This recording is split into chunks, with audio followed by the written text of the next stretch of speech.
ஆண்டவரும் இரட்சகருமாக இயேசுவின் நாமத்தினாலே எம்பிடி மினிஸ்ட்ரி சார்பாக உங்களை வாழ்த்துகிறோம். இப்போதும் கூட ஆண்டவருடைய பரிசுத்த ரத்தம் நம்மை சுத்திகரிக்கும்படி ஒரு விஷயம் கூட நாம் அவருக்கு நோக்கி பார்க்கலாம். 7 விசை இயேசுனுடைய ரத்தத்தை சொல்லி நாம் அன்றாடலாம். நம்முடைய கர்த்தராகிய இயேசு கிறிஸ்துவின் ரத்தம் ஜெயம். நம்முடைய கர்த்தராகிய இயேசு கிறிஸ்துவின் ரத்தம் ஜெயம். நம்முடைய கர்த்தராகிய இயேசு கிறிஸ்துவின் ரத்தம் ஜெயம். நம்முடைய கர்த்தராகிய இயேசு கிறிஸ்துவின் ரத்தம் ஜெயம். நம்முடைய கர்த்தராகிய இயேசு கிறிஸ்துவின் ரத்தம் ஜெயம். நம்முடைய கர்த்தராகிய இயேசு கிறிஸ்துவின் ரத்தம் ஜெயம். நம்முடைய கர்த்தராகிய இயேசு கிறிஸ்துவின் ரத்தம் ஜெயம். வல்லமை உண்டு உண்டு அற்புத வல்லமை இயேசுவின் இரத்தத்தால். வல்லமை உண்டு உண்டு அற்புத வல்லமை இயேசு கிறிஸ்துவின் இரத்தத்தினால். There is power, wonder working power in the blood of the Lord. There is power, wonder working power in the precious blood of the Lord. இப்போதும் கூட இந்த நிகழ்ச்சியினுடைய ஆசீர்வாதத்திற்காக நம்ம இருக்கிற மகள் யூனிஸ் ஜெபம் பண்ணி அதை தொடர்ந்து நம்ம அடுத்த நிகழ்ச்சிக்கு போகலாம். அன்புள்ள பரம தகப்பனே, இந்த மாலை வேலைக்காக நாங்கள் நன்றி செலுத்துகிறோம். இசப்பா, இந்த ஆகஸ்ட் மாதம் 2வது புதன்கிழமை கூட உங்களுடைய கரங்களில் கொடுக்கிறோம். இந்த ஆன்லைன்ல வெளிவர தெய்வ செய்தி கூட உமது மகிமைக்காக நாங்கள் அதை கேட்க வேண்டுமாய் கூட ஜபிக்கிறோம். தகப்பனே, வாஞ்சை என்ற செய்தி ஆண்டவரே எங்கள் வாழ்க்கையில அனைவருக்கும் பயனுள்ளதாக இருக்க கர்த்தர் மேல் உள்ள வாஞ்சை எங்களுக்கு பெருக என் தேவன் கிருபை பாராட்ட வேண்டுமாய் கூட ஜபிக்கிறோம். எல்லா தடைகளையும் நீக்கி போடுங்க, நீர் மாத்திரம் மகிமைப்படுங்க, ஆளுகை செய்யுங்க. இயேசுவின் மூலம் ஜபிக்கிறோம் நல்ல பிதாவே, ஆமேன். செய்திக்கு ஆதாரமான வேத பகுதி சங்கீதம் 91 வசனம் 14. சங்கீதம் 91 14 அவன் என்னிடத்தில் வாஞ்சியா இருக்கிறபடியால் அவனை விடுவிப்பேன். என் நாமத்தை அவன் அறிந்திருக்கிறபடியால் அவனை உயர்ந்த அடைக்கலத்திலே வைப்பேன் என்பதே. ஆமேன். ஒரு சில அறிவிப்புகளை உங்களுக்கு தெரிவிக்க விரும்புகிறோம்.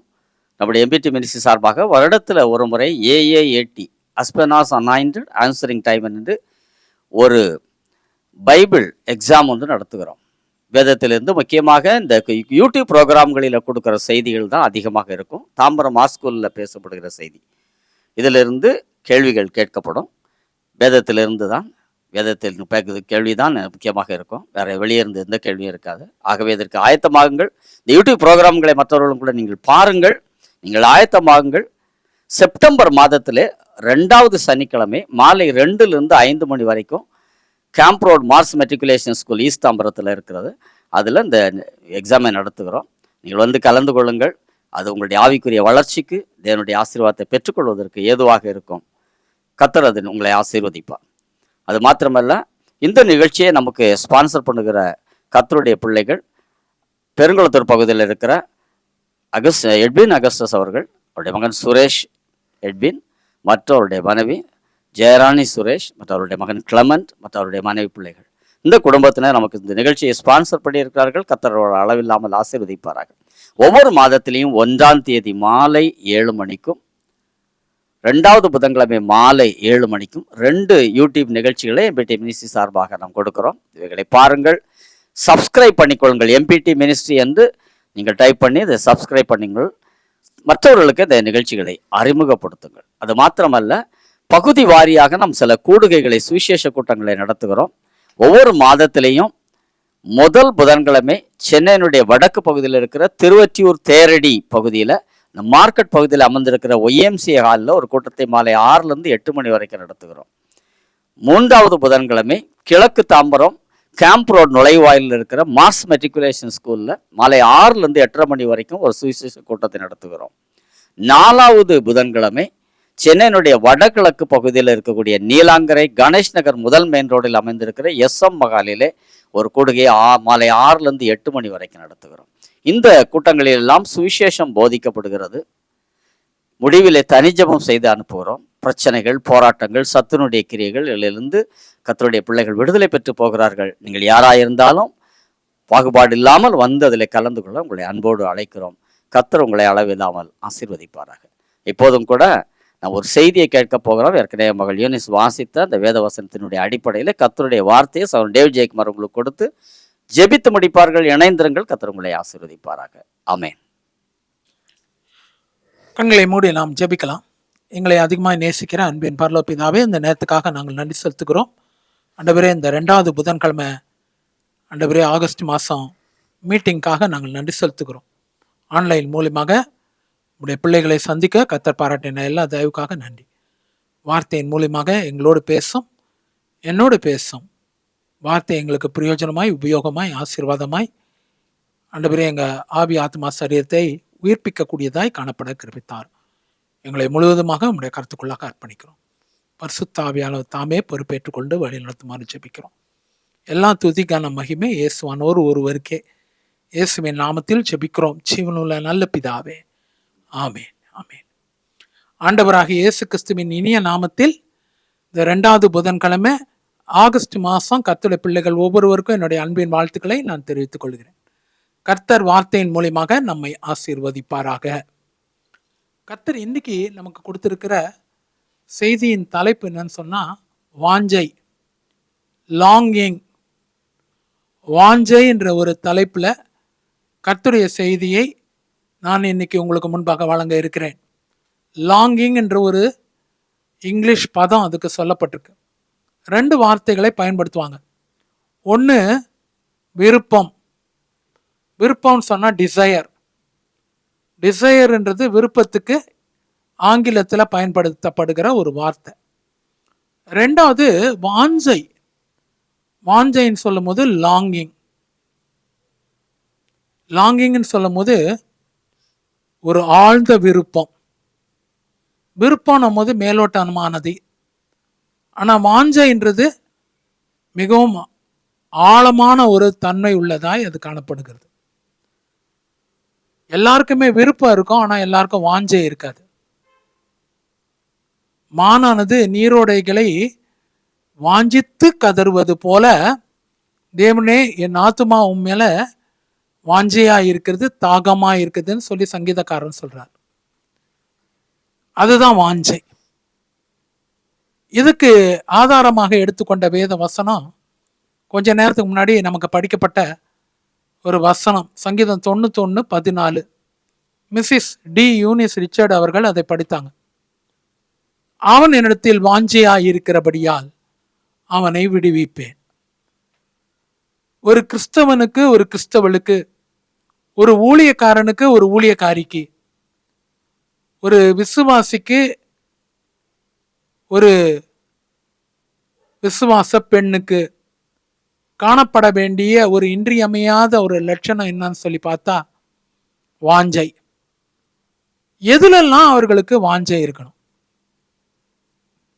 இந்த உலகத்தில் இருக்கிறவங்களுக்கு எது எதுக்கோ வாஞ்சை இருக்குது, விருப்பம் இருக்குது, அது வாஞ்சையா மாறிடுது. A deep desire is longing அப்படின்னு சொன்னேன். ரொம்ப நாளா ஏங்கி ஏங்கி ஏங்கி விருப்பப்பட்டு அதையே முனைந்து தொடருகிறது, அது கிடைக்கிற வரைக்கும் விடமாட்டேன்னு சொல்றது, அதுதான் வாஞ்சை. இந்த உலகத்துல கர்த்தருடைய பிள்ளைகளுக்கும் சரி, மற்றவங்களுக்கும் சரி, எல்லாருக்கும் வாஞ்சை இருக்குதான் செய்யுது. எப்படியாவது ஒரு வீடு வாங்கணும் வாஞ்சை, ஒரு கார் ஒன்று வாங்கணும் ஒரு வாஞ்சை, பிள்ளைகளுக்கு திருமணம் வைக்கணும் ஒரு வாஞ்சை, பிள்ளைகளை பார்க்கணும், பேர குழந்தைகளை பார்க்கணும் ஒரு வாஞ்சை, நல்ல இன்ஸ்டிடியூஷன்ல என் பிள்ளைகளை சேர்க்கணும் ஒரு வாஞ்சை. சிலருக்கு படிப்புல வாஞ்சை இருக்கும், ஐஏஎஸ் ஆயிடணும் ஒரு வாஞ்சை, நீட் பாஸ் பண்ணி மெடிக்கல் ஜாயின் பண்ணிடணும் ஒரு வாஞ்சை. இதெல்லாம் உலக பிரகாரமான வாஞ்சைகளாய் காணப்படுகிறது. ஆனா ஒரு கர்த்தருடைய பிள்ளைக்கு இருக்க வேண்டிய வாஞ்சைகள் என்ன? ஒரு 5 விதமான வாஞ்சைகளை நான் உங்களுக்கு முன்பாக எனக்கு கொடுக்கப்பட்டிருக்க நேரத்துக்குள்ளாக நான் பேசி முடிக்க விரும்புகிறேன். ஒவ்வொரு கர்த்தருடைய பிள்ளைக்கும், ஒவ்வொரு விசுவாசிக்கும், ஒவ்வொரு ஊழியக்காரனுக்கும் இருக்க வேண்டிய ஒரு 5 விதமான வாஞ்சைகள். 5 different types of longings. ஒன்னொன்னா பார்க்கலாம். முதலாவது கர்த்தர் மேல வாஞ்சை. அவன் என்னிடத்தில் வாஞ்சையா இருக்கிறபடியால் அவனை விடுவிப்பேன். இதுதான் முதல் விதமான ஒரு வாஞ்சை, கர்த்தர் மேல ஒரு வாஞ்சை. இந்த ப்ரோக்ராம் யூடியூப்ல இன்னைக்கு வந்துகிட்டு இருக்கிறத நீங்களும் நானும் பார்க்குறோம். எதுக்காக பார்க்குறோம் அப்படின்னு சொன்னா ஒண்ணே ஒண்ணுதான், கர்த்தர் மேல இருக்கிற ஒரு வாஞ்சை, வேற ஒண்ணுமே இல்லை. கர்த்தர் மேல இருக்கிற ஒரு தாகம். கர்த்தர் இன்னைக்கு என்ன பேசுவார் என்கிட்ட, எப்படியாக ஆசீர்வதிப்பார், இந்த ப்ரோக்ராம் எப்படியாக போகும், இது முடிந்த பிறகு நான் என்ன பெற்றுக்கொள்வேன், இதுதான் வாஞ்சை. இந்த வாஞ்சை எல்லாருக்கும் இருக்கணும். இல்லைன்னா நானும் நீங்களும் நாங்கள் இந்த ப்ரோக்ராம் கொடுக்கறதும் வேஸ்ட்டு, நீங்கள் இந்த ப்ரோக்ராம் பார்க்கறதும் வேஸ்ட். இந்த ஒரு வாஞ்சை இருக்கணும் எல்லாருக்குமே. கர்த்தர் மேல ஒரு வாஞ்சை, அவன் என்னிடத்தில் வாஞ்சியா இருக்கிறபடியா. அதோடைய பலன் தான் ஒரு விடுதலை. விடுதலையுடைய ஆசீர்வாதமா இருக்குது. அதுக்கு மூல காரணமா இருக்கிறது கர்த்தர் மேல இருக்கிற ஒரு வாஞ்சை. A thirst for the Lord, a deep desire for the Lord, a longing for the Lord. தேவனுக்காக அப்படியே இருக்கிறது. இன்னைக்கு நானும் நீங்களும் அப்படி இருக்கணும்னு சொல்லி தேவன் விரும்புகிறார். அவர் மேல வாஞ்சியா இருக்கிறதுனால தான் ஜெபிக்கிறோம். அவர் மேல வாஞ்சியா இருக்கிறதுனால தான் பைபிள் படிக்கிறோம். அதனால தான் வசனம் மனப்பாடம் பண்ணிக்கிறோம். வாஞ்சியா இருக்கிறதுனால தான் உபவாசம் போடுறோம். வாஞ்சியா இருக்கிறதுனால தான் உலக வழிபாடுகளுக்கு போகாம மனம் திரும்பி கர்த்தரை பின்பற்றோம். இல்லைன்னா பாவ வழியில இருக்கலாம்ல, யார் கேட்கறது? சினிமா பார்த்துக்கிட்டு இருக்கலாம், ஆபாசம் பார்க்கலாம், நண்பர்கள்னு சேர்ந்து சுத்தலாம், மதுபான பழக்கமும் சிகரெட் பழக்கத்துக்கும் அடிமையாக இருக்கலாம். ஒண்ணுமே இதெல்லாம் இல்லைன்னா கூட உலக வழிபாடுகள்ல இருக்கலாம். உலகத்தோடைய காரியங்களுக்கு காலையிலேருந்து ராத்திரி வரைக்கும் உலகத்துக்காகவே வாழ்ந்து முடிச்சிடலாம். தேவனை தேடுகிற உணர்வு உள்ளவன் உண்டோ என்று பார்க்கும்படியாக, இல்லைன்னா கர்த்தர் மேல வாஞ்சை உள்ளவனோ என்று பார்க்கும்படியாக. கர்த்தர் இன்னைக்கு அதுதான் தேவன் இன்னைக்கு வைத்திருக்கிற காரியம். ஆண்டவரே, பரலோகத்தில் எங்களுக்கு உம்மை அல்லாமல் யார் உண்டு, பூலோகத்தில் உம்மை தவிர எங்களுக்கு வேறு விருப்பம் இல்லை. சங்கீதம் 73:25 அதான் சொல்லுது. சங்கீதம் 73:25, தேவனே, பரலோகத்தில் உம்மை அல்லாமல் எங்களுக்கு யார் உண்டு, பூலோகத்தில் எங்களுக்கு உம்மை தவிர வேறு விருப்பமும் இல்லை. பூலோகத்துல அவர் தான் விருப்பம், பரலோகத்துல அவரை தவிர யாருமே இல்லை. இதுதான் வாஞ்சை. வாஞ்சன்றது இதுதான். வாஞ்சைக்கு இதை விட ஒரு பெட்டரான ஒரு வசனத்தை என்னால் சொல்ல முடியல. நான் தேவாவியான்ட்ட கேட்கும் போது வாஞ்சானா என்ன, அது சொன்னது இதுதான். பரலோகத்தில் உம்மை தவிர எனக்கு யார் உண்டு, பரலோகத்தில் உம்மை தவிர யாருமே கிடையாது எனக்கு.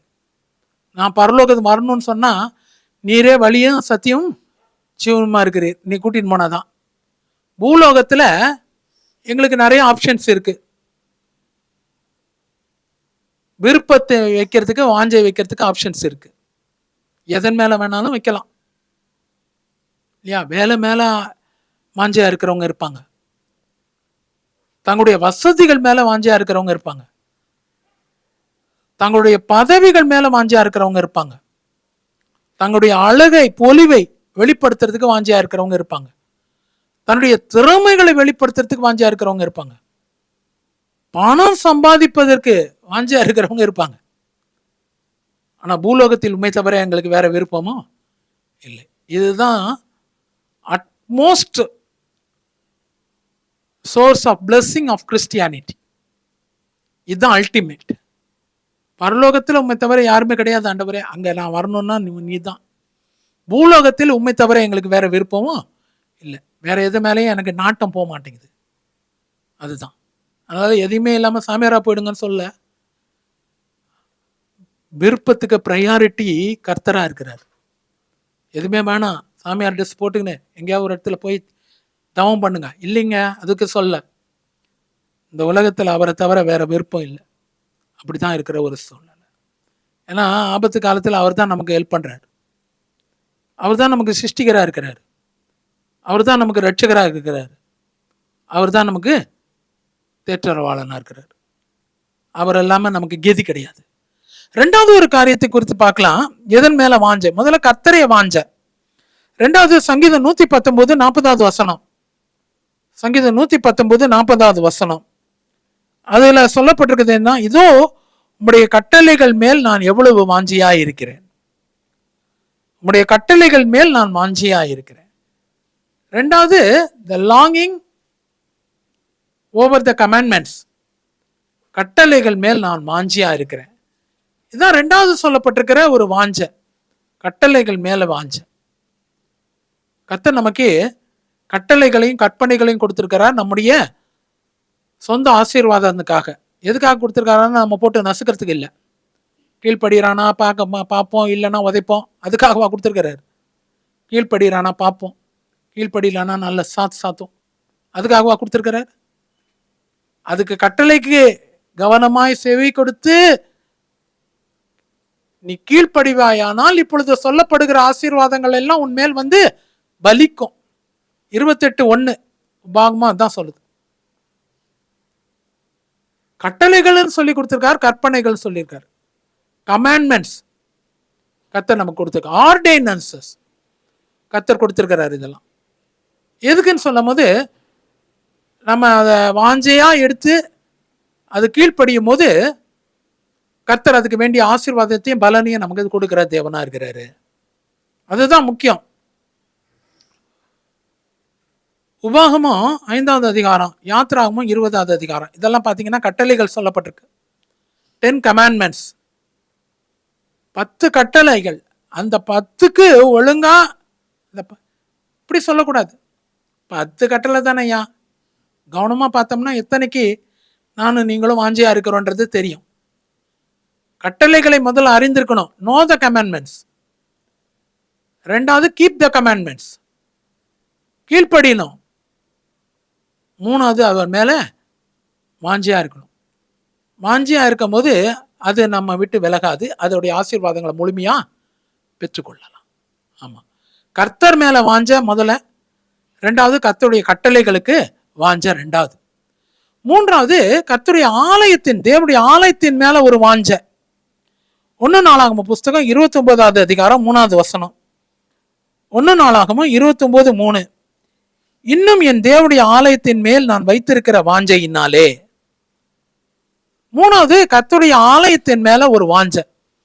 இன்னும் நான் என் தேவனுடைய ஆலயத்தின் மேல வைத்திருக்கிற ஒரு வாஞ்ச, ஆலயத்தின் மேல ஒரு வாஞ்ச. பரிசுத்த ஆவியானவர் தங்குற இடமாக ஆலயம் காணப்படுது. ஆலயத்தின் மேல ஒரு வாஞ்ச. அதனால நான் சபதரித்தவைகளை என் தேவனுடைய ஆலயத்துக்கென்று நான் அதை கொடுக்கிறேன். 3 தடவை அந்த வசனத்துல ஆலயம்ன்ற வார்த்தை வருது. தேவனுடைய ஆலயத்தின் மேல வாஞ்ச, தேவனுடைய ஆலயத்துக்காக நான் சபதரித்தவைகள், மூணாவது என்னுடைய பொன்னும் வெள்ளையும் தேவனுடைய ஆலயத்துக்கென்று நான் அதை கொடுக்கிறேன், என்னுடையதை எடுத்து கொடுக்கிறேன். 3 காரியங்கள் இங்க சொல்லப்படுது. தேவனுடைய ஆலயத்தின் மேல அங்க தாவீதுக்கு இருந்த ஒரு நாட்டம், ஒரு வாஞ்சை அந்த இடத்துல சொல்லப்பட்டிருக்கு. நமக்கு கூட நம்ம போற ஆலயத்தின் மேல ஒரு வாஞ்சை இருக்கணும். எந்த ஆலயத்துக்கு போனாலும் சரி, சிஎஸ்ஐ ஆக இருக்கலாம், இசிஐ ஆக இருக்கலாம், பெண்டிகாஸ்டல் சர்ச்சா இருக்கலாம், இண்டிபெண்டன்ட் சர்ச்சா இருக்கலாம், அட்வென்ட் சர்ச்சா இருக்கலாம். எந்த ஆலயத்துல தேவன் உங்களை நாட்டி வைத்திருக்கிறாரோ, நீங்க நாட்டப்பட்டிருக்கீங்களோ, அந்த ஆலயத்துல நீங்க வாஞ்சியா இருக்கணும்னு சொல்லி தேவன் விரும்புகிறார். ஒழுங்கா தசம பாகம் காணிக்கைகள், சர்ச்சு ஒழுங்கா அட்டன் பண்ணுகிற ஒரு காரியம், கொடுக்கப்பட்டிருக்க பொறுப்புகளை நிறைவேற்றுகிற காரியம், எல்லாத்துக்கும் மேலாக சர்ச்சுக்கு ஒழுங்கா போற காரியம். சில நேரம் எனக்கு ஊழியங்கள் அதிகமா இருந்ததுனால சர்ச்சுக்கு போக முடியாம இருக்கும். ஆனா கூட எப்படியாவது போயிடுவேன். ரொம்ப தூக்க கலக்கமா இருந்தேன்னா ஒரு ஆட்டோ வச்சுன்னு போயிடுவேன். ஏன்னா எழுந்திருக்கிறது கால கஷ்டமா இருக்குது, 2 வீலர் எடுத்துன்னு போகிறது கஷ்டம் அப்படின்னு சொன்னோம்னா ஒரு ஆட்டோ வச்சுக்கின்னு போயிடுவேன். அவர் சொல்கிறார், ஆலயத்தின் மேலே ஒரு வாஞ்ச இருக்கணும். எப்படியோ இன்னமும் போய் அங்கே போய் உட்காந்து ஒரு வசனம் கேட்டு ஒரு கம்யூனியன் வாங்கிட்டு ஏதோ ஒரு காணிக்கை ஒன்று கொடுத்துட்டு வந்தால் தான் எனக்கு நிம்மதி இருக்கும். இது தவறுதே இல்லை. ஊழியத்தை நிமித்தமாக வெளியே சபைக்கு போகிற போது அதுக்கு பண்ண முடியாது. ஆனால் மற்ற நாட்களில் அந்த நாளை விட்டுற முடியாது. என் தேவனுடைய ஆலயத்தின் மேல நான் வைத்திருக்க வாஞ்சு, நான் சபதரித்தவைகளை என் தேவனுடைய ஆலயத்துக்காக கொடுக்கிறேன். சபதரிக்கிறதுனா அந்த ஆலயத்துடைய கட்டுமானத்துக்காக. ஆலயத்தை கட்டணும்னு தாவீதுக்கு எவ்வளவு ஒரு வாஞ்ச இருந்தது. அந்த ஆலயத்தை கட்டுமானதற்காக அவர் சபதரித்ததுன்னா he collected materials, he collected gold and silver, he collected money. அவர் பணத்தை அங்க சேகரிக்கிறவரா இருக்கிறாரு. சபதரித்தவைகள் ஆலயத்துக்காக. மூன்றாவது, என்னுடைய சொந்த வெள்ளியும் பொன்னையும் நான் அவைகளுக்கு தேவனுடைய ஆலயத்துக்கு கொடுக்கிறேன். சபதரிக்கிறவங்க இருப்பாங்க சிலர், நல்லா சபதரிப்பாங்க. கலெக்ட் பண்ணி அதை பத்திரமா கொண்டு வந்து அங்க போதகர் மார்ட்டியோ இல்லை யார்கிட்டயோ கொடுக்கணும், யார் அதுக்கு இன்சார்ஜா இருக்காங்களோ கொடுப்பாங்க. ஆனா சொந்தத்தை கொடுக்கறது கொஞ்சம் கஷ்டப்படுவாங்க. சொந்த வெள்ளி சொந்த பொண்ணை கொடுக்கறதுக்கு கஷ்டப்படுவாங்க. ஆனா இங்க சொல்லப்பட்டிருக்க காரியம் என்னன்னா, என்னுடைய சொந்த வெள்ளியும் என்னுடைய சொந்த பொன்னையும் நான் தேவனுடைய ஆலயத்துக்காக நான் அதை கொடுக்கிறேன். இதுதான் மூணாவது ஸ்டேஜ். ஆலயத்துடைய வாஞ்சைக்கு, ஆலயத்தின் மீது வாஞ்சையா இருக்கிறேன், சபதரித்தவைகளை தேவனுடைய ஆலயத்துக்கு கொண்டு வரேன். மூணாவது, என்னுடைய சொந்த வெள்ளியும் பொன்னையும் அதோடைய கட்டுமானத்துக்காக, அபிவிருத்திக்காக நான் அதை கொண்டு வந்து கொடுக்கிறேன். இதுதான் தேவனுடைய ஆலயத்தின் மீது இருக்கிற ஒரு வாஞ்சை. எவ்வளவு வாஞ்சியா இருக்கிறார் பாருங்களேன்.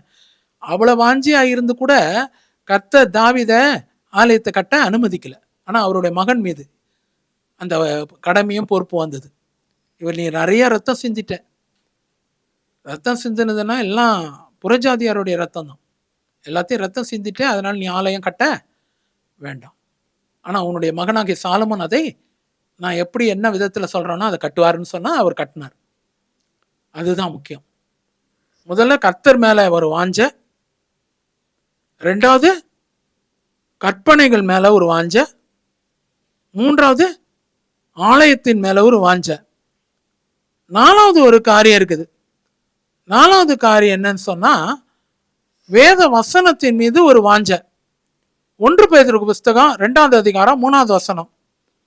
1 பேதுரு 2வது அதிகாரம் 3வது வசனம். நீங்கள் வளரும்படி புதிதாய் பிறந்த குழந்தைகளைப் போல களங்கமில்லாத திருவசனமாகிய ஞானப்பாலின் மீது நீங்கள் வாஞ்சியாயிருங்கள். எதன் மேல வாஞ்சியா இருக்கணும்னா, களங்கம் இல்லாத திருவசனமாகிய ஞானப்பாலின் மீது. எதுக்காக வாஞ்சியா இருக்கணும்? வளர்றதுக்காக. நீங்க எப்படி இருக்கீங்கன்னு சொன்னா, சிறு பிள்ளையா இருக்கிறீங்க, சிறு குழந்தையாய். வளரும்படி சிறு பிள்ளையாய் இருக்கிற நீங்கள் களங்கமில்லாத ஞானப்பாலாகிய திருவசனம் அதன் மீது நீங்கள் வாஞ்சியா இருங்க. வசனத்தின் மீது ஒரு வாஞ்சி. A thirst, a longing for the word of God. இது ரொம்ப முக்கியம் ஒவ்வொரு மனுஷனுக்கும். கர்த்தருடைய பிள்ளைக்கு ரொம்ப அவசியமா இருக்கு. நானும் நீங்களும் வளர்ச்சி அடையணும்னு சொல்லி தேவன் விரும்புகிறார். தேவன் விரும்புறது என்னன்னா, நானும் நீங்களும் வளர்ச்சி. 3 விதமான வளர்ச்சியை வேத வசனம் சொல்லுது. இதுக்கு முன்னாடி இருக்க செய்தியில கூட சொன்னேன், ஆனா இன்னைக்கு அதுல சொல்றதுல ஒண்ணு தப்பு இல்லை. நீதிமானுடைய வளர்ச்சி, நீதிமான் பனையை போல செழித்து லெபனோன்ல கேதுருவை போல வளருவான். நீதிமானுடைய வளர்ச்சி கேதுருவை போல வளர்ச்சி. சங்கீதம் 92:12 வசனம். 2வது வளர்ச்சி இந்த சிறு பிள்ளையின் வளர்ச்சி. நீங்கள் வளரும்படி புதிதாய் பிறந்த குழந்தையை போல களங்கமில்லாத ஞானப்பாலாகிய திருவசனத்தின் மீது வாஞ்சியாயிருங்க. வசனத்தின் மூலியமாக சிறு பிள்ளையின் வளர்ச்சி, இல்லை ஞானப்பாலின் மீது வளர்ச்சி. 3வது, புல்லின் நடுவிலே காணப்படுகிற அலறி செடிகளைப் போல நீங்கள் வளருவீர்கள். ஏசாயா 44:4 வசனம். உன் சந்ததியின் மேல் என் ஆவியும் உன் சந்தானத்தின் மேல் என் ஆசீர்வாதத்தையும் ஊற்றுவேன். அபிஷேகம் ஊற்றப்படும் போது வளர்ச்சி இருக்கும். 3 விதமான வளர்ச்சி. நீதிமானுடைய வளர்ச்சி, சிறு பிள்ளையின் வளர்ச்சி, அலறி செடியை போல வளர்ச்சி. இது வளர்ச்சிக்கு ரொம்ப முக்கியமாய் காணப்படுகிறது. அபிஷேகத்தினால் வளர்ச்சி, வசனத்தின் மூலியமாக வளர்ச்சி, அதே நேரத்தில் நீதிமானுடைய பரிசுத்தமான ஒரு வாழ்க்கையில ஒரு வளர்ச்சி. எதுக்கு சொல்றேன்னு சொன்னா, இதுல ரொம்ப முக்கியமானது வசனம். உடைய வசனம் என் கால்களுக்கு தீபம், என் பாதைக்கு வெளிச்சமா இருக்குது. சங்கீதம் 119, 105, 119, 165 சொல்லுது, கர்த்தாவே உம்முடைய வசனத்தின் மீது நான் எவ்வளவு பிரியமாய் இருக்கிறேன், நாள் முழுவதும் அது என் தியானம். அது மாத்திரம் அல்ல, உடைய வசனத்தை நேசிக்கிறவளுக்கு மிகுந்த சமாதானம் உண்டு. வசனம் அவ்வளோ முக்கியம். வாழ்க்கையில வசனம் இல்லாம வெளியே போகாதீங்க. வசனத்தை மனப்பாடம் பண்றது, தியானிக்கிறது, உடைய வசனம் எனக்கு கிடைத்தவுடன் அவைகளை உட்கொண்டேன். எரேமியா சொல்றது அதுதான். நானும் நீங்களும் வசனத்துல ரொம்ப ஸ்ட்ராங்கா இருக்கும் போது, நீங்கள் என்னிலும் என் வார்த்தைகள் உங்களிலும் நிலைத்திருந்தால் நீங்கள் கேட்டுக்கொள்வது எதுவோ அது உங்களுக்கு செய்யப்படும். யோவான் 15வது அதிகாரம் 7வது வசனம்.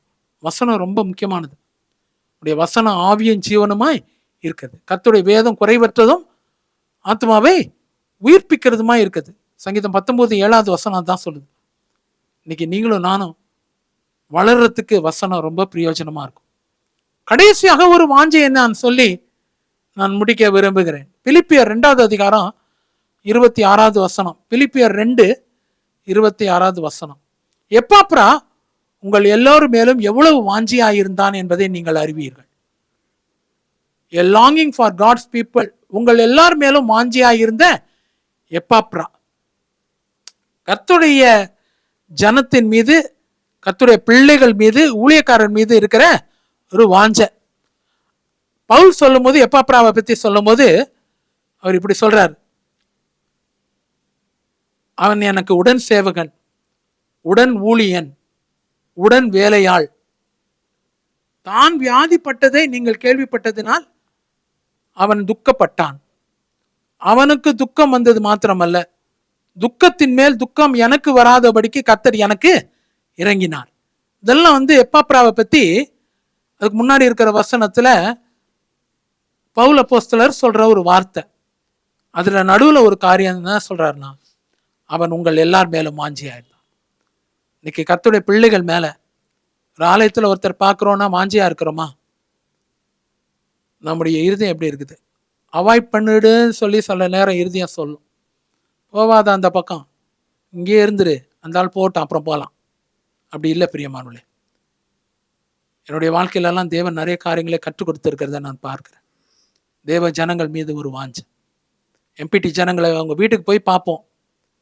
கிறிஸ்மஸ் டைமில் அவங்களுக்காக ஒரு கிஃப்ட் எடுத்துன்னு போயிட்டு அவங்கள பார்த்து அவங்களுக்காக ஜெபிச்சு அவங்களோட நேரம் செலவு பண்ணி அவங்களோட நானும் சால்மன்னு இருந்துட்டு வருவோம். நிறைய நேரங்கள் அதுக்கு செலவாகும், நிறைய ட்ராவல் டைம்ஸ். ஒன்று தான், வேற ஒன்றும் இல்லை. இதுக்காக போகிறது இல்லை. போனால் நல்லா கலெக்ஷன் அடிச்சுட்டு வருவார் பதர். இல்லைங்க, வாஞ்ச அது இருக்கணும்னு சொல்லி தேவன் விரும்புகிறார். அன்பின் கயிறினால் அவர் நம்ம கட்டி இழுத்திருக்கிறார். ஒருவருக்கு ஒருவர் அன்பின் கட்டாகிய அந்த கட்டை நீங்கள் அழுத்து விடாதிருங்கள் சொல்லப்பட்டிருக்கு. அன்பின் கயிறு நம்மை கட்டி இருக்கிறார். அதுதான் basic of Christianity, basic of ministry.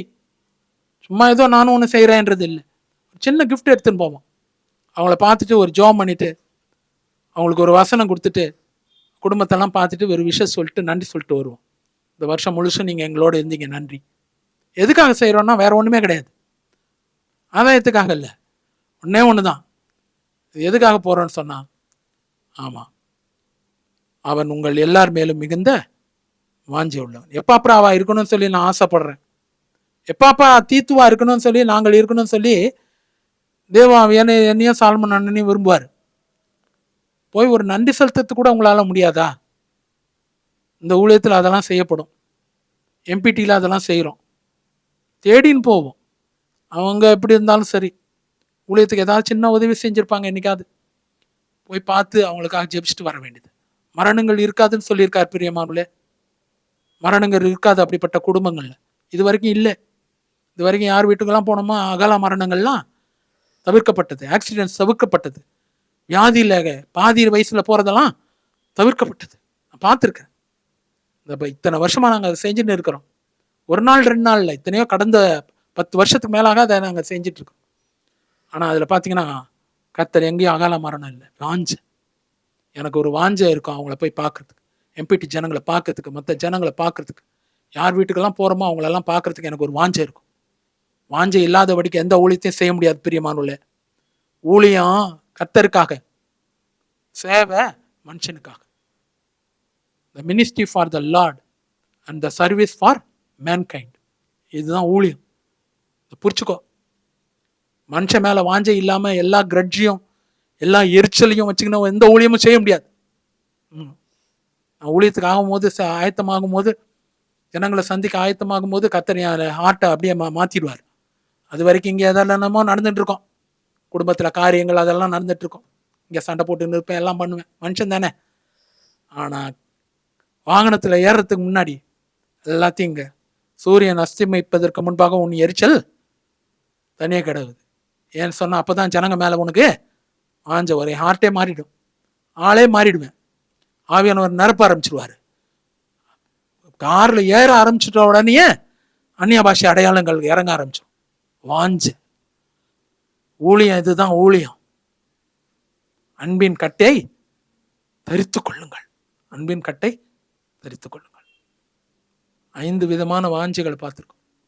முதல் வாஞ்ச கர்த்தர் மேல வாஞ்ச, 2வது வாஞ்ச கற்பனைகள் மீது வாஞ்ச, 3வது வாஞ்ச தேவனுடைய ஆலயத்தின் மீது வாஞ்ச, 4வது வாஞ்ச தேவனுடைய வார்த்தையின் மீது வாஞ்ச, கடைசியாக தேவனுடைய ஜனங்கள் மேல நீங்களே எனக்கு சந்தோஷமும் கிரீடமாக இருக்கிறீர்கள் சொல்லி பவுல் சொல்றாரு. அப்போ எவ்வளவு வாஞ்ச இல்லை பவுலுக்கு ஜனங்க மேல. இன்னைக்கு கசப்பு நிறைய ஆயிடுச்சு. கசப்பை களைவோம். கர்த்தர் நம்மை ஆசீர்வதிப்பாராக. கண்களை மூடி ஜபிக்கலாம். நல்ல தேவனே, இந்த நேரத்தில் பிருத்திவிராஜ்னு ஒரு பேரை பார்க்கிறேன். பிருத்திவிராஜ், அந்த பேர் எனக்கு 5 நிமிஷத்துக்கு மேல அப்படியே வந்து வந்து வந்து மறையிறத பார்க்கிறேன். கர்த்தர் பிருத்திவிராஜ், கர்த்தர் உங்களை ஆசீர்வதிக்கிறார். சிவாஜின்னு ஒரு பேரை பார்க்கிறேன். கர்த்தர் உங்களையும் ஆசீர்வதிக்கிறார். நீங்களும் வேற மார்க்கம், ஆனா நீங்க எங்கேயோ வந்திருந்தீங்க, வந்த இடத்துல இந்த ப்ரோக்ராம் பார்த்துட்டு இருக்கிறீங்க. கர்த்தர் இன்னைக்கு சிவாஜி, கர்த்தர் உங்களை ஆசீர்வதிக்கிறதுக்காக ஸ்தோத்திரம். ஆண்டவரே, ரிச்சர்ட் கில்பர்ட், கர்த்தர் இந்த வார்த்தையை கர்த்தர் கொடுக்கறதுக்காக நன்றி. ஒரே நபர் தான் ரிச்சர்ட் கில்பர்ட் உங்க பேரு. உங்களை சிலர் கில்பி அப்படின்றாங்க, சிலர் உங்களை ரிச்சி அப்படின்றாங்க. எது கூப்பிட்டாலும் சரி, இன்னைக்கு கர்த்தர் உங்களை ரிச்சர்ட் கில்பர்ட்னு சொல்லி கூப்பிடுறாரு. உனக்கு கொடுக்கப்பட்ட ஊழியத்தை அசட்டை பண்ணாதே. கர்த்தர் இன்னைக்கு செய்யறதுக்காக நன்றி அப்பா. ஆண்டவரே, இன்னைக்கு முக்கியமாக கர்த்தர் நீங்க கொடுக்குற ஒரு வார்த்தை என்ன சொன்னா, லேம்ப் அப்படின்னு ஒரு பேரை பார்க்கிறேன். லேம்ப், LAMB, ஆட்டுக்குட்டின்னு ஒரு பேரை பார்க்கிறேன். ஆமா, உன்னை எல்லாம் குட்டி குட்டின்னு சொல்றாங்க, ஆனா தேவாமியான சொல்றாரு உன்னை ஆட்டுக்குட்டி லேம்ப் அப்படின்னு சொல்லி கூப்பிடுறாரு. கர்த்தர் ஆசீர்வதிக்கிறதுக்காக ஸ்தோத்திரம். பொருளாதாரத்துல ஒரு பெரிய முன்னேற்றம் கர்த்தர் நீக்கு கொடுக்கறதுக்காக ஸ்தோத்திரம்ப்பா. ஆண்டவரே, சோபனாராஜ், கர்த்தர் இன்னைக்கு நீ செய்யற துர்க்கிரியங்கள்ல இருந்து மனம் திரும்பணும்னு சொல்லி ஆவியானவர் விரும்புறார். நீ சில காரியங்களை செஞ்சுன்னு இருக்கிற, அதுல தேவனுக்கு அவ்வளவு பிரியம் இல்லை. உன்னுடைய துர்க்கிரியைகளை விட்டு நீ திரும்புன்னு சொல்றதுக்காக நன்றி. கர்த்தருடைய ஆசீர்வாதங்கள் சோபனாராஜ் மீது இறங்குறதுக்காக ஸ்தோத்திரம்ப்பா. ஆண்டவரே, இன்னைக்கு பிரசன்னா, கர்த்தர் உங்களை ஆசீர்வதிக்கிறார். கர்த்தர் இன்னைக்கு நீங்க ஒரு ஜென்ஸ், கர்த்தர் பிரசன்னாவை ஆசீர்வதிக்கிறதுக்காக ஸ்தோத்திரம். பழசு எல்லாத்தையும் விட்டுருங்க, இன்னையில இருந்து ஒரு புதிய வாழ்க்கை, புதிய அபிஷேகத்தோடு ஆரம்பிங்க. கர்த்தர் இன்னைக்கு செய்யறதுக்காக ஸ்தோத்திரம்ப்பா. ரகுன்னு ஒரு பேரை பார்க்கிறேனே, கர்த்தர் ரகுவை ஆசீர்வதிக்கிறதுக்காக ஸ்தோத்திரம். ஞானஸ்நான பேரு வேற, ஆனா கர்த்தர் உன்னை பழைய பேர் வச்சு கூப்பிடுறாரு. கர்த்தர் ரகுவை ஆசீர்வதிக்கிற தயவுக்காக ஸ்தோத்திரம். பெரிய ஆசீர்வாதங்கள் வரும் ரகு, சோர்ந்து போகாத, வேலை இல்லைன்னு கவலைப்படாத. கர்த்தர் உன் தேவைகளை சந்திக்கிற தேவனா இருக்கிறார். கர்த்தர் இன்னைக்கு செய்யறதுக்காக ஸ்தோத்திரம். சாலமன், கர்த்தர் உன்னை ஆசீர்வதிக்கிறார். மகனே, நீ ஒரு 20 வயசு வாலிபன், உனக்கு இன்னும் அட்மிஷன் கிடைக்கல, கஷ்டப்பட்டு இருக்கிற. கர்த்தர் இன்னைக்கு சாலமனுக்கு வேண்டிய நீங்க சொல்றீங்க ஏதாவது ஒரு இன்ஜினியரிங் காலேஜ்ல தான் படிக்கணும்னு சொல்லி இருக்கிறேன். எந்த காலேஜா இருந்தாலும் சரி, ஃபீஸ் இல்லாம, அது கேபிடேஷன் மட்டும் இல்லாம என்ன சேர்க்கிற ஒரு காலேஜாக இருக்கட்டும். எங்க அப்பா அம்மா முடியல அவங்களால. சாலமன், உன்னுடைய ஜபங்களுக்கு பதில் வந்தது. கர்த்தர் உன் வார்த்தையை கர்த்தர் நிறைவேற்றுகிறார். கர்த்தர் இன்னைக்கு செய்யறதுக்காக ஸ்தோத்திரம். இயேசுவின் நாமத்தில் பிதாவே, ஆமென். AAAT, அஸ்பெனாஸ் அனாயிண்டட் ஆன்சரிங் டைம். அநேகமாக நமக்கு செப்டம்பர் மாதம் 2nd சாட்டர்டே செயின்ட் மார்க்ஸ் ஸ்கூலில் கேம்ப் ரோடில் மத்தியானம் 2லேருந்து 5 மணி வரைக்கும் அதை நடத்துறதுக்கு இருக்கிறாங்க. ஆனால் அதுக்கு வேண்டிய எல்லா முயற்சிகள் எடுத்துகிட்டு இருக்காங்க. அதனால் எல்லாரும் நல்லா ப்ரிப்பேர் ஆகி ஆயத்தமாகி, எப்படி காம்படிட்டிவ் எக்ஸாமுக்கு நம்ம ப்ரிப்பேர் ஆகிறோமோ அதை விட ஸ்ட்ரெயின் எடுத்து படித்து தேவனுடைய வார்த்தையில், இப்போ தான் வார்த்தையில் வளரணும்னு சொல்லி சொன்னோம், எடுத்து நீங்கள் முயற்சி எடுத்து நீங்கள் செய்யணும்னு சொல்லி நான் விரும்புகிறேன். இந்த ப்ரோக்ராமை நமக்கு ஸ்பான்சர் பண்ணது எட்வின் அகஸ்டஸ் மாமா, அவங்க குடும்பம். எங்கள் அம்மாவுடைய முதல் அண்ணன், 88 வயசு அவங்களுக்கு. அவங்களும் அவங்களுடைய பிள்ளைகளும் பேர குழந்தைகளும் கொள்ளு பேரர்களும் தான் இதை ஸ்பான்சர் பண்ணியிருக்காங்க. மாமாவுடைய தயவு, அவங்களுடைய ஜபங்கள், அவங்களுடைய பராமரிப்பு எனக்கு நிறைய உண்டு. இப்போ கூட சமீபத்தில் போய் பார்த்துட்டு வந்தோம். எம்பிடி ஜனங்கள் எல்லாரையும் ரொம்ப விசாரிச்சேன்னு சொன்னாங்க. கர்த்தர் எட்வின் மாமா அவர்களையும் அவங்களுடைய மகன் மிஸ்டர் சுரேஷ் எட்வின் அவர்களையும் ஜெயராணி அக்கா அவர்களையும், கிளமெண்ட்டையும், ஏஞ்சலினையும், கிளமெண்ட்டுடைய பையனையும், ரித்திகாவையும், சாமுவேலையும், மருமகன் மகா மொத்த குடும்பத்தை கர்த்தர் ஆசீர்வதிப்பாராங்க. எல்லா தாம்பரம் மீட்டிங்க்கும் அங்கே ஜெயராணி அக்கா முடிஞ்ச அளவுக்கு கிளமெண்ட்டோட வந்துடுவாங்க. நிறைய ஆசீர்வாதங்கள் அவங்க மூலியமாக கர்த்தர் அவங்களையும் அவங்க குடும்பத்தையும் நிறைவாய் ஆசீர்வதிப்பாராக. நம்முடைய வாஞ்சைகளை கர்த்தர் நிறைவேற்றுவார். என் ஆத்மாவே கர்த்தரை ஸ்தோத்திரி, என் முழுவதுமே அவர் பரிசுத்த நாமத்தை ஸ்தோத்திரி. என் ஆத்மாவே கர்த்தரை ஸ்தோத்திரி, கர்த்தர் செய்த சகல பாலையும் மறவாதே. ஆமீன். அல்லேலூயா.